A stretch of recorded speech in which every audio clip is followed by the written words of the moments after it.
फिर से हम मौजूद हैं उसी मनहूस घाटी में जिसको मौत की घाटी से प्रचलित किया गया है। यह मौत की घाटी के नाम से प्रचलित वह घाटी का शुरुआती वाला हिस्सा है टायर मोड़ और यह पेट्रोल पंप, जहां पर हाल के ही दिन में आपने देखा था कि कितनी बड़ी घटना हुई थी और कई लोगों की मौत हो गई थी। और आज आप देख सकते हैं कि बड़ा ही मनहूस और यहां पर घटना घटा है जहां की एक ब्रेक फेल गाड़ी घाटी से चलकर आती है टेलर और एक खड़े जेसीबी को ठोकर मारती है और उस कारण यहां पर जो गुमटी था, यहां पर जो कई दिनों से सालों साल से इनका रोजगार चलता था, वो व्यक्ति आज दम तोड़ दिया। आज उस व्यक्ति का दम टूट गया। यहाँ पर बहुत सारे लोग मौजूद हैं, हम उनसे पहले जानते हैं कि ये घटना कैसे घटी, क्या हुआ सर, क्या जानकारी इसके बारे में? घटना में तो हम तो अभी आ रहे हैं तो सुने। चलिए ये अभी आ रहे हैं। यहाँ पर और भी भाई साहब लोग मौजूद हैं।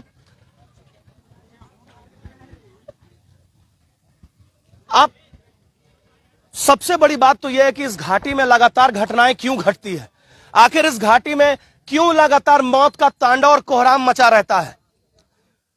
इस घाटी में मौत होती है, एक्सीडेंट होते हैं, बड़े बड़े दुर्घटना में काल के गाल में किसी के घर के बच्चे, किसी के बाप, किसी की मां, किसी के परिवार के लोग चले जाते हैं। मीटिंग होती है, जिला उपायुक्त कार्यालय में एक विशेष मीटिंग बुलाई जाती है जिसमें जिला परिवहन विभाग के पदाधिकारी मौजूद होते हैं, बड़े बड़े अधिकारी मौजूद होते हैं और हम जैसे मीडिया कर्मी को भी बुला लिया जाता है कि हम रोड सेफ्टी पे एक स्पेशल बैठक कर रहे हैं, लेकिन उसके बावजूद भी ऐसी घटनाएं घटती है।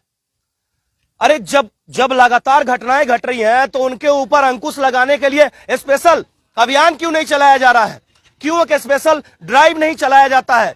सुभाष चौक में हेलमेट नहीं लगाएं तो आपकी मौत हो जाएगी, तो उसके कारण वहां पर फाइन का नियम बनाया गया है। तो हमारी पुलिस को, हमारे प्रशासन को, हमारी उपायुक्त महोदया को यह क्यों नहीं सोचता कि अगर यहां अगर घाटी टोल टैक्स के पास से गाड़ियों के ऊपर में एक फाइन का नियम लगा दिया जाए और 20 किलोमीटर प्रति घंटे या 30 किलोमीटर का रफ्तार तय कर दिया जाए और जगह जगह पर चेक नाका लगा दिया जाए, जैसे आप सुभाष चौक में लगाकर हमारे लोगों को चेक करते हैं, जैसे आप सब्जी मंडी में चेकिंग लगाते हैं और चेक करते हैं, वैसा ही चेक नाका आप इस घाटी में भी लगा देना। इस घाटी में अनाउंसमेंट वाली टीम को बैठा देना, इस घाटी में बड़े बड़े पोस्टर को लगा दें कि सड़क दुर्घटना वाला क्षेत्र है ये, और अगर आप यहां पर जाते हैं तो आपको 20 से 25 किलोमीटर का ही रफ्तार रखना होगा, नहीं तो ऐसा ही भयावह मंजर होगा। और जिसके घर के सुपूत चले जाते हैं, जिसके माँ बाप चले जाते हैं, उनके दर्द को आपको समझना होगा। सिर्फ ढकोसलाबाजी और मीटिंग से काम नहीं चलेगी, आपको जमीन पर उतर कर देखना होगा। हम देखिए यहां पर बहुत सारे लोग मौजूद हैं। क्या लगता है भाई आपको कि घाटी जो टोल टैक्स है वहां से अगर आते हुए गाड़ी को अगर रोक दिया जाए और 20 किलोमीटर का स्पीड कर दिया जाए तो क्या रुकेगा नहीं दुर्घटना? नहीं रुकेगा। अच्छा, अगर स्पीड से भी आते हैं तो ब्रेक फेल होने से क्या रुकेगा? नहीं रुकेगा। बाकी और जो घटनाएं होती हैं ना, आपको क्या लगता है कि स्पीड अगर कम कर दिया जाए, उसके ऊपर कंट्रोल यूनिट बनाया जाए कि स्पीड इतना ही चलेगा, नहीं तो फाइन होगा, तो उस तरह में क्या होगा? उसका उपाय एक ही है कि जितना घाटी में जो चौराहा है ना, उसमें 2-2 हैबा बालू गिराने बोलिए एसपी को। उसके बाद अगर गाड़ी को ब्रेक फेल यदि होता है तो उस बालू में गाड़ी लाके तड़पाएगा, गाड़ी रुक जाएगा। बिल्कुल। आपको क्या लगता है कैसे ये घटना रुक सकती है? अगर स्पीड अगर धीमा अगर कर दिया जाए तो कंट्रोल होने में मदद मिलेगी, क्योंकि स्पीड रहती है और गाड़ी लोड रहती है तो कंट्रोल करना मुश्किल होता है, ब्रेक भी फेल कर जाता है। इसलिए वैसा भी किया जाए। और जो सुझाव ये दिए हैं वो भी बहुत कामयाबी है। बहुत अच्छा सुझाव इन्होंने दिया कि बालू वहां पर अगर गिरा दिया जाए तो ब्रेक फेल होता भी है। एकदम सही, एकदम सही। ब्रेक फेल से ब्रेक फेल अगर कोई गाड़ी करता है तो उसको एक स्पेशल पॉइंट मिलना चाहिए जहां पर जाकर वो गाड़ी को रोके। तो जैसा कि भाई साहब ने कहा, क्या नाम भी आपका? चेतलाल महतो जी यहाँ के स्थानीय हैं। इन्होंने ये दुर्घटनाओं को लगातार अपने सामने से देख रहे हैं और बहुत अच्छी बात इन्होंने कही कि ब्रेक ही फेल हो जाएगा, जो गाड़ियां स्पीड चल रही है उनको तो स्पीड लिमिट करके रोका जा सकता है, दुर्घटनाएं रुकेंगी, लेकिन जिनका ब्रेक फेल हो गया उनका स्पीड से कोई वास्ता नहीं है। तो उनको सिर्फ एक काम करना होगा, 2 काम।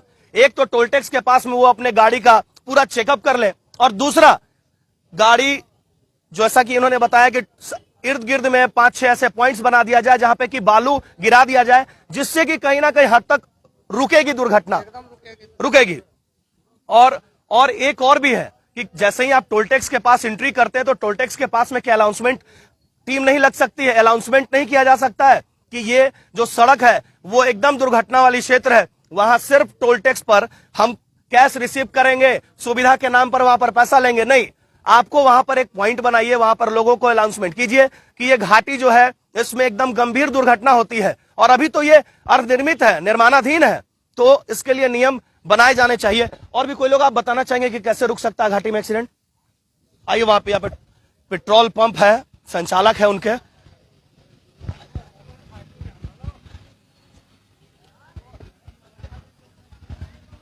यहां पर लगातार घटनाओं को अपने आंखों से देखकर और इस दर्दनाक मंजर को हमेशा इस स्थिति से अवगत होते रहते हैं। और विष्णु पोद्दार भैया यहाँ पर हमारे साथ। भैया, क्या लगता है ऐसी घटनाएं जो हैं इसको रोकने के लिए क्या कुछ किया जा सकता है?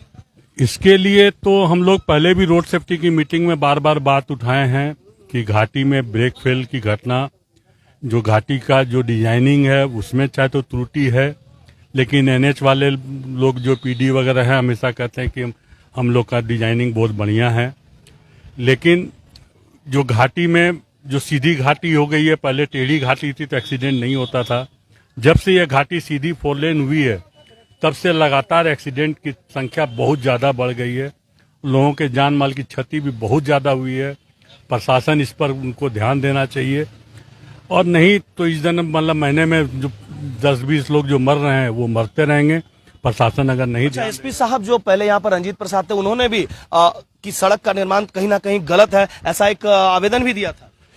वो तो दिए थे, अभी भी वर्तमान एसपी साहब भी बोले हैं। हम लोग रोड सेफ्टी की मीटिंग में, मैं भी रोड सेफ्टी बोर्ड का मेंबर हूं, हम लोग मीटिंग में गए थे। हम लोग के सामने एसपी साहब, डीसी मैडम दोनों ने कहा कि रोड के डिजाइनिंग में आपकी गलती है। उसमें पीडी भी उपस्थित थे और भी सब थे। उन लोग का एक ही कहना था कि नहीं, रोड का डिजाइनिंग तो बहुत हाई क्लास इंजीनियर लोग बनाए हैं।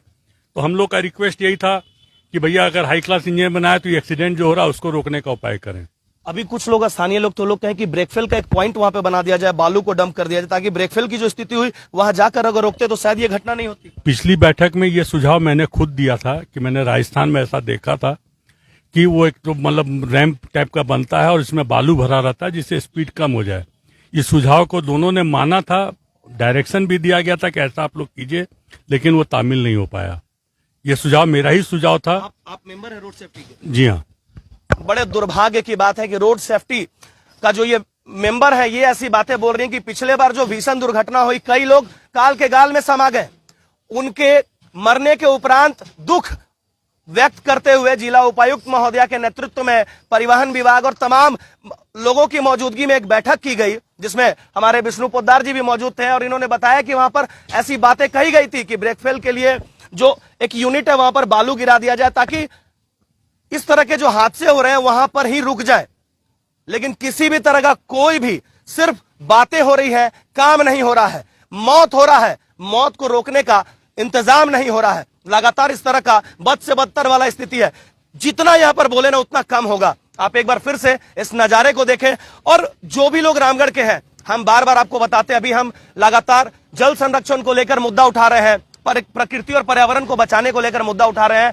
और न्यूजीलैंड हमेशा जायज मुद्दों पर आपके साथ कदम से कदम मिलाकर रहती है। और हम आपसे आग्रह अपील करते हैं कि ऐसे मुद्दों के लिए आप खुद सोशल मीडिया पर, ट्विटर पर, फेसबुक पर, व्हाट्सएप पर खुद एक जिम्मेवार नागरिक का फर्ज अदा करें और जिला उपायुक्त, पुलिस अधीक्षक, परिवहन विभाग के पदाधिकारी, उपायुक्त, जितने भी अधिकारी हैं, शासन प्रशासन, सब लोगों की आंखों को खोलने का काम करें। नहीं तो इसी तरह से बदस्तूर ये दुर्घटनाओं का दौर जारी रहेगा और आपके हमारे घर के लोग काल के गाल में समाते रहेंगे और उनकी सिर्फ और सिर्फ बैठकें ही चलेगी।